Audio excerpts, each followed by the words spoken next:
आपल्या समोर येतोय। गेली कित्येक दिवस कित्येक महिने एक वेगळ्या पद्धतीने ही निवडणूक लढवायचं चाललं होतं। एकाच एक उमेदवारी करायची आणि त्याच्यानंतर इथं असणाऱ्या उमेदवाराच्या विरोधात एक सक्षमपणे लढा द्यायचा, एक असा एक विचार होत होता। पण नंतर दोन्ही सत्ताधारी पक्षांची युती होत झाली आणि दोन्ही सत्ताधारी पक्षांची युती होणार आहे असं लक्षात आल्यानंतर त्यावेळेला आम्ही आमच्या मूळ वाटेनं जायला ज्यावेळेला सुरुवात केली, त्यावेळेला ज्या वेळेला बाबा लक्षात आलं या लोकांच्या की आम्ही या दोन्ही पक्षाची युती केल्यानंतर देखील आमचा उमेदवार सक्षम होईल, त्यावेळेला जाणीवपूर्वक एक डाव टाकून दोन्ही पक्ष वेगवेगळे केले गेले आणि दोन उमेदवार माझ्यासमोर उभे केले। मागच्या वेळेला थोडक्यात पराभव झाला होता, या वेळेला मला निश्चितच खात्री आहे गेल्या 8-10 दिवसांमध्ये ज्या ज्या ठिकाणी मी फिरतोय, ज्या ज्या ठिकाणी मी गेलेलो आहे, लोकांनी मला आत्मविश्वास दाखवला आहे आणि मला मी जाणीवपूर्वक सांगतोय, सातत्याने गेली 4-5 दिवस वेगवेगळ्या समिती वेगवेगळ्या ठिकाणी सांगतोय की एक अदृश्य शक्ती, एक अदृश्य हात माझ्या मागे आहे आणि तोच हात मला आणि अमृत पाटलांना विजयाकडून पोहोचवणार आहे। आज या परिसरामध्ये मोठ्या गावांची दादागिरी वाढत असताना एक छोट्या गावाचा प्रतिनिधी आम्ही इथे दिला आहे।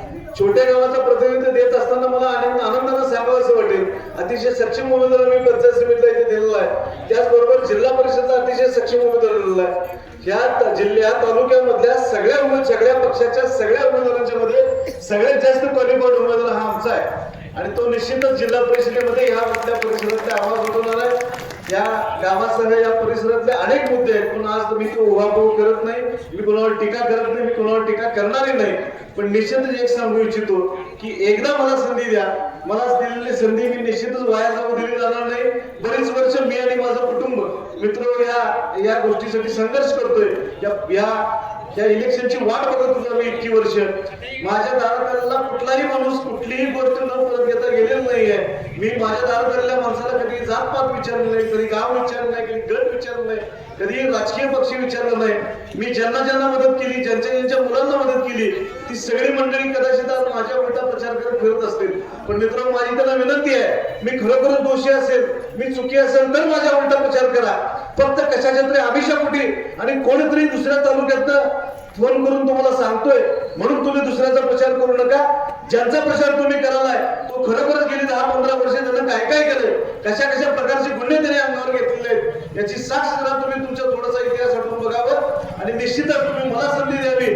मी 100% खात्री देऊन सांगतो, गणपतीच्या संकष्टी असावी खूप मोठा उत्सव असतो इथे। मी 100% खात्री देऊ शकतो की मला मतदान देणाऱ्या माणसाचा कधीही मी निराश होऊ देणार नाही, मला मतदान देणाऱ्या माणसाला मी कधीही नाराज करणार नाही। या येणाऱ्या काळामध्ये ज्या वेळेला माझ्यासमोर जी मंडळी आमच्या मतदारसंघातली उभी जातील त्यांच्या पाठीशी उभं राहणं, त्यांचं काम करणं हे माझं कर्तव्य समजून इतकीच मी हे गणपतीच्या आज ह्या पवित्र भूमीमध्ये मी वचन देतो। आमच्या या विनंतीला मान देऊन मालोजीला जे छत्रपती आज इथं आले त्यांचं अत्यंत व्यस्त कारण सकाळी 11 वाजल्यापासून ते दौरे करतायत। दुपारी ते तुर्म्याला होते, तुर्म्यावरून उत्तूरला आले, उत्तूरवरून माझ्याकडे आले, माझ्याकडचे 3-4 रुपये आठवून ते आता पुन्हा कोकण कडगावला चाललेले आहेत आणि ते आज पक्षासाठी राबतायत। पक्षासाठी प्रामाणिक राहणारी माणसं खूप कमी झालेली आहेत या देशामध्ये। वेगवेगळ्या आमिषाला आणि वेगवेगळ्या भीतीला घाबरून अनेक लोकांनी पक्ष बदलला, पण आमच्यासाठी काही निष्ठावंत अजूनही हे टिकून राहिलं पाहिजे। एकाच नाण्याला दोन्ही बाजू एकाच प्रकारचे असतील तर त्या नाण्याला महत्व नसतं। त्यामुळे सत्ताधारी विरोधक हे सर्व पातळीवर या लोकशाहीमध्ये चालले पाहिजेत आणि जे लोकशाही संपवून पाहत आहेत, जे पक्ष फोडून पाहत आहेत, त्यांना उत्तर कोल्हापूरच्या जनतेनं महानगरपालिकेमध्ये दिलेलं आहे, खासदारकीच्या निवडणुकीत दिलेलं आहे आणि आताही जिल्हा परिषद निवडणुकीमध्ये कोल्हापूरची सोयीपणे जनता देईल असाच मी इथे विश्वास व्यक्त करतो आणि मी थांबतो। धन्यवाद। धन्यवाद सर। यानंतर छत्रपती माळवीराजे यांना मी विनंती करतो की त्याने आपलं मनोगत व्यक्त करायचं आहे।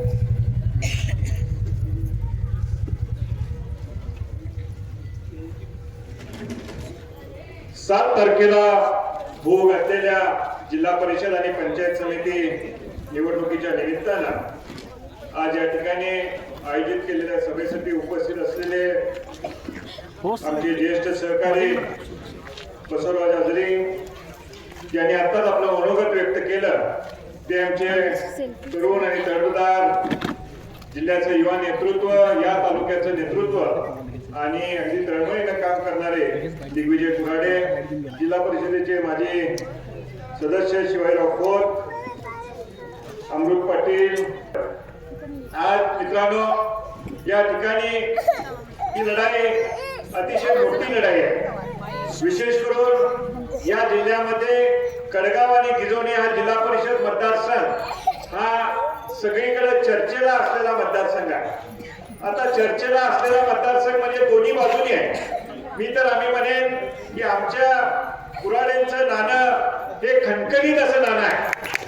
आणि दुसरीकडं मी असं म्हणेन की जे काही विरोधी पक्षांच्या माध्यमातून इथं काही आमिष दाखवली जातात, वेगवेगळे काही प्रस्ताव दिले जातात आणि या मतदारसंघाची चर्चा अशा पद्धतीने देखील या जिल्ह्यामध्ये होऊ शकते, याचे देखील काही वेळेला आम्हाला मनामध्ये खंत वाटते.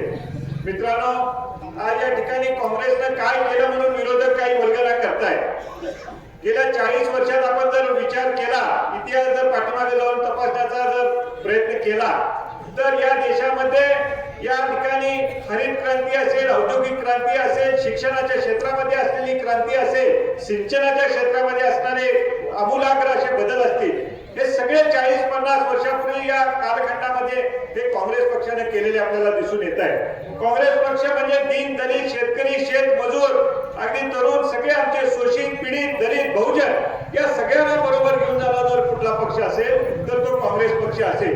एक वेगळी विचारधारा जपून काम करणारा पक्ष आहे. कुठल्याही आमिषाला किंवा कुठल्याही तडजोडी न करता, विचारधारेची तडजोड न करता विकासाभिमुख राजकारण करायचं आणि सर्वसामान्य जनतेला केंद्रबिंदू मानून काम करायचं, ही आजपर्यंतची काँग्रेसची विचारधारा राहिलेली आहे. आणि म्हणून मित्रांनो, काँग्रेस पक्षाचं महत्व यातच आहे की काँग्रेस पक्षावर एक निष्ठा ठेवणारा एक वर्ग आहे आणि त्यापैकी एक निष्ठावंत कार्यकर्ता म्हणजे दिग्विजय कुऱ्हाडे असं म्हणलं तर काही ते चुकीचं ठरणार नाही.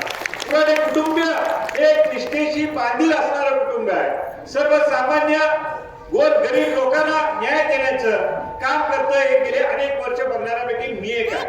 अगदी त्यांच्या शिक्षण संस्थेच्या माध्यमातून हजारो लोकांना त्या ठिकाणी काही शिक्षणाची गंमत त्यांच्या दारापर्यंत नेऊन ठेवायची, अगदी शेकडो लोकांना त्या ठिकाणी रोजगार निर्माण करून देण्याची संधी आजपर्यंत कुऱ्हाडे सर आणि त्यांच्या इतक्या इतिहास जर आपण पाठीमागे बघायचा प्रयत्न केला तर हा सगळा इतिहास या कुऱ्हाडे कुटुंबियांनी आपल्या समोर ठेवलेला आहे. आणि म्हणून या ठिकाणी अगदी मागच्या वेळेला थोडक्या मतात आमचा दिग्विजय त्या ठिकाणी निवडून येण्याचा राहून गेला. आज ही परिवर्तनाची लढाई आहे आणि या परिवर्तनाच्या लढाईमध्ये तुम्ही सगळ्यांनी दिग्विजयला साथ द्यावी ही विनंती करण्यासाठी आम्ही आज या ठिकाणी आलेलो आहे. का द्यावी? एक चांगला तळमळीने काम करणारा कार्यकर्ता, एक प्रतिकूल परिस्थितीमध्ये काम करणारा कार्यकर्ता, अगदी अगदी काही मोठी सत्तेची साधनं नसताना देखील अनेक गावांमध्ये अनेक विकास कामं केलेले हे आम्ही बघितलेले आहेत मित्रांनो. आणि म्हणून हे आम्हाला इथं जबाबदारीने सांगितलं पाहिजे, सत्ता नसताना का विकास कामं करणं आणि सत्ता असताना विकास कामं करणं यात फार मोठा फरक आहे. आणि म्हणून या ठिकाणी आपल्या सर्वांना विनंती आहे की जो कार्यकर्ता तळमळीने काम करतोय, जो सर्वसामान्यांच्या सुखादुःखात कायम समरस होऊन काम करतोय, जो काहीतरी या मतदारसंघासाठी नाविन्यपूर्ण काहीतरी आणण्याचा प्रयत्न करतोय, या अशा कार्यकर्त्यांच्या पाठीशी आपण ताकद देणं ही काळाची गरज आज निर्माण झालेली आहे. आज मित्रांनो, आज आपल्या मतदारसंघामध्ये अनेक आमिष दाखवली जात आहेत, अनेक वेगवेगळ्या पद्धतीने प्रलोभन दाखवली जात आहेत. पण मी आपल्याला सांगेन की गेल्या अगदी कोल्हापूरची जनता ही स्वाभिमानी जनता आहे. कोल्हापूरच्या जनतेमध्ये स्वाभिमानी बाण आहे. त्यामुळं चांगल्याचं चांगलं आणि वाईटाचं वाईट काय ही जाणणारी कोल्हापूरची जनता आहे. एक लक्षात घ्या, मी आपल्याला एक छोटंसं उदाहरण देईन. परवाच कोल्हापूर महानगरपालिकेची गेल्या आठवड्यामध्ये निवडणूक झाली. विरोधकांच्याकडनं अगदी एवढी मोठी ताकदीची फौज होती. 3-3 मंत्री एका बाजूला, 2-2 विद्यमान आमदार एका बाजूला, एक खासदार त्या बाजूला आणि आमच्याकडे छत्रपती शाहू महाराज खासदार साहेबांचा आशीर्वाद, जिल्ह्याचे नेते बंटी पाटलांचं नेतृत्व आणि त्याला असणारी माझी साथ. विरोधकांच्याकडनं असं बोललं जायचं की 10च्या पुढे देखील जागा त्या ठिकाणी काँग्रेस पक्षाला येऊ शकणार नाही. पण कोल्हापूरच्या स्वाभिमानी जनतेनं, कोल्हापूर शहरातल्या स्वाभिमानी जनतेनं 35 जागा काँग्रेसच्या ओट्यात टाकले. हे मी सांगायला प्रयत्न एवढ्यासाठीच करतोय मित्रांनो, काँग्रेस संपली म्हणणारे संपतील पण काँग्रेस कधी संपणार नाही. काँग्रेस ही विचारधारा आहे, काँग्रेस एक मजबूत पक्ष आहे आणि काँग्रेस कायम एक विकासाला दिशा देणारा हा पक्ष आहे.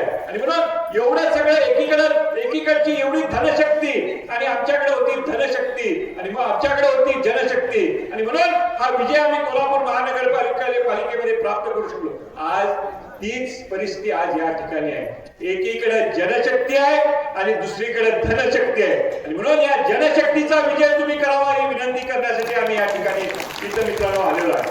बोलण्यासारखं खूप काय आहे, अनेक प्रलोभन मी त्याचा अनेकदा उल्लेख या ठिकाणी करायला लागलेलो आहे की खरोखर एक चांगला कार्यकर्ता कसा असावा हा दिग्विजयच्या माध्यमातून तुम्ही आणि आम्ही पाहिलेला आहे आणि म्हणून कार्यकर्त्याची तुम्ही पालक करा. कार्यकर्ता कुठला आपल्याला उद्या चांगल्या पद्धतीने काम करू शकतो हे ओळखा आणि अशा पद्धतीने त्या ठिकाणी आपण त्या चांगल्या कार्यकर्त्याची पालक घेऊन आपण त्याला काम करण्याची संधी द्या. मित्रांनो, या ठिकाणी मला अजूनही पुढे 2 सभा आहेत, त्यामुळे आपला अधिक वेळ घेणार नाही. या जिल्हा परिषद मतदारसंघातून जे मागचं अपुरं राहिलेलं स्वप्न आहे ते पूर्ण करण्याची संधी तुम्हाला सर्व इंस्टाळकरांना या ठिकाणी आहे, गिजवणेकरांना, कडगावकरांना या ठिकाणी आहे आणि म्हणून एवढाच विश्वास देईन आपल्याला बंटी पाटलांच्या माध्यमातून, शाहू महाराजांच्या माध्यमातून आणि माझ्याही माध्यमातून उद्या ज्यावेळेला दिग्विजय म्हणजे आमच्या पौर्णिमा वहिनी आणि आमच्या पाटील वहिनी ज्या वेळा त्या ठिकाणी निवडून जातील, विकास कामांच्या मध्ये आम्ही त्यांना कुठे कमी पडू देणार नाही, ते कमी पडणार नाही. काय खासदार निधीच्या माध्यमातून असेल, आमदार निधीच्या माध्यमातून असेल आणि शेवटी कार्यकर्ता असला, अरे सत्ता असो नसो, सत्तेत असणारे काम सोपं जरी ते म्हणत असतील सोपे असतात तरी देखील असं काय नाही, कार्यकर्ता अभ्यासू असावा लागतो. मग तो विरोधी पक्षाला असो किंवा सत्तेच्या पक्षाला असो हे महत्वाचं नसतं आणि म्हणून आमचे सगळे उमेदवार हे अभ्यासू उमेदवार आहेत. उद्याच्या कालखंडामध्ये सत्ता कोणाची असो हे महत्वाचं नाही, पण काम तिथं करून घेणं, प्रशासनावर अंकुश ठेवणं, कामांचा पाठपुरावा करणं, विकास कामांसाठी आपापल्या गावा वाड्या वस्त्यांमध्ये निधी आणणं हे त्या अभ्यासू उमेदवाराचं काम असतं. आज काय देशामध्ये परिस्थिती आहे, एकीकडे देशात भाजपची सत्ता, महाराष्ट्रामध्ये भाजपची सत्ता त्या ठिकाणी आहे आणि एकीकडे एवढ्या सगळ्या सत्ता स्वतःकडे ठेवण्याचे काय एवढा हव्यासा आहे काय आम्हाला काही समजत नाही. एवढी भूक का सत्तेची आहे हे काही समजत नाही. स्थानिक स्वराज्य संस्था देखील सगळ्या आमच्या ताब्यातच पाहिजे. मी आपल्याला एवढंच सांगेन, एक लक्षात घ्या बंधू भगिनींनो, ज्या वेळेला सगळ्या सत्ता एका ठिकाणी एकवटतात त्याचं रूपांतर हुकुमशाहीकडे होतं आणि म्हणून आपल्याला उद्याच्या कालखंडामध्ये हुकुमशाही पाहिजे का लोकशाही पाहिजे याचा निर्णय घेण्याची देखील वेळ उद्याची आहे. म्हणून सर्वसामान्य माणसाला लोकशाहीमध्ये उभा करण्याचं काम काँग्रेसने केलेलं आहे. ज्या डॉक्टर बाबासाहेब आंबेडकरांनी संविधान आपल्याला घालून दिलं त्या संविधानाच्या आधारावर काँग्रेस पक्षाच्या माध्यमातून साध्या कार्यकर्त्याला माणसाला ताट मानेने जगता यावं, राहता यावं, आपला अधिकार गाजवता यावा हा प्रयत्न अबाधित राखण्याचं काम काँग्रेस पक्षाच्या माध्यमातून या ठिकाणी चालू आहे आणि म्हणून आपल्याला हुकुमशाही नको आहे, आपल्याला लोकशाही पाहिजे आहे, जेणेकरून आपला सर्वसामान्य माणूस, शेतकरी, शेतमजूर, गोरगरीब, दीनदलित, शोषित, पीडित हा ताट मानेने जगेल. आणि हे सगळं करण्यासाठी उद्याच्या 7 तारखेला आपल्याला पौर्णिमा वहिनीला आणि या ठिकाणी पाटील वहिनीला भरघोस मताने आपल्याला निवडून द्यायचं आणि तुमच्या सर्वांची सेवा करण्याची संधी द्यायची ही विनंती करण्यासाठी आम्ही आलेलो आहे. मित्रांनो, या ठिकाणी 7 तारखेला आमच्या पौर्णिमा वहिनीचा चिन्ह आहे हात आणि आमच्या पाटील वहिनीचं चिन्ह आहे नारळ. या दोन्ही चिन्हांच्या समोरचं बटन दाबून आपण त्यांना प्रचंड मताने विजयी करावं एवढी विनंती करतो आणि थांबतो.